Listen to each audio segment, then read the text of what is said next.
मणिपुर से आई एक दर्दनाक खबर, एक घर में धमाका, मासूमों की जान गई, जांच जारी, सुरक्षा बल अलर्ट पर। मणिपुर में एक बार फिर तनाव की खबर सामने आई है। एक रिहायशी इलाके में हुए धमाके में 2 मासूम बच्चों की मौत हो गई। यह घटना कई बड़े सवाल खड़े कर रही है, सुरक्षा व्यवस्था पर, हालात की गंभीरता पर और प्रशासन की तैयारियों पर। क्या है पूरा मामला और अब आगे क्या? आदाब, आप देख रहे हैं समझो भारत। आज हम बात कर रहे हैं मणिपुर से आई एक बेहद संवेदनशील और दुखद खबर की। रिपोर्ट्स के मुताबिक एक घर में हुए विस्फोट में 2 बच्चों की जान चली गई। घटना के बाद इलाके में सुरक्षा बढ़ा दी गई और जांच एजेंसियां पूरे मामले की पड़ताल कर रही हैं। इस वीडियो में हम सिर्फ पुष्ट जानकारी और आधिकारिक अपडेट्स पर आधारित रिपोर्ट पेश करेंगे। सबसे पहले बात करते हैं आखिर उस दिन हुआ क्या था। शुरुआती जानकारी के अनुसार घटना एक रिहायशी घर में हुई। अचानक हुए विस्फोट से आसपास के लोग घबरा गए। 2 बच्चों की मौत की पुष्टि हुई। स्थानीय प्रशासन और पुलिस तुरंत मौके पर पहुंची।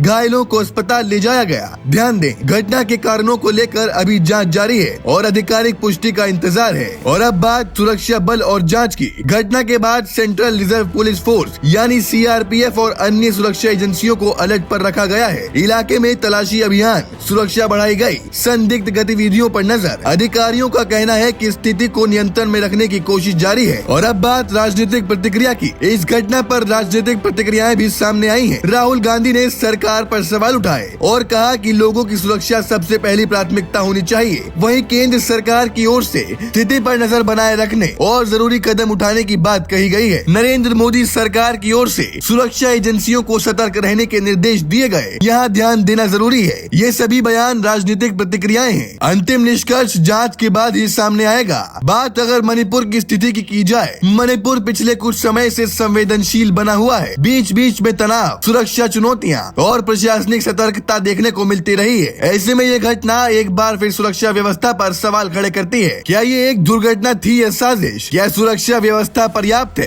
क्या आम नागरिक सुरक्षित महसूस कर रहे हैं? इन सवालों के जवाब सिर्फ आधिकारिक जांच के बाद ही मिल पाएंगे। इस तरह की घटनाएं किसी भी क्षेत्र की शांति और स्थिरता को प्रभावित करती हैं। जरूरी है तथ्यों पर आधारित जानकारी, अफवाहों से बचाव और प्रशासन के साथ सहयोग। सोशल मीडिया पर फैल रही अपुष्ट खबरों से सावधान रहना बेहद जरूरी है। आप इस बारे में क्या सोचते हैं? इस तरह की घटनाओं को रोकने के लिए क्या कदम जरूरी है? अपनी राय जिम्मेदारी के साथ कमेंट सेक्शन में जरूर बताइएगा। मणिपुर की इस घटना पर हम लगातार नजर बनाए हुए हैं। जैसे ही कोई आधिकारिक अपडेट आएगा, हम आपको सबसे पहले जानकारी देंगे। तब तक के लिए जुड़े रहिए समझो भारत के साथ।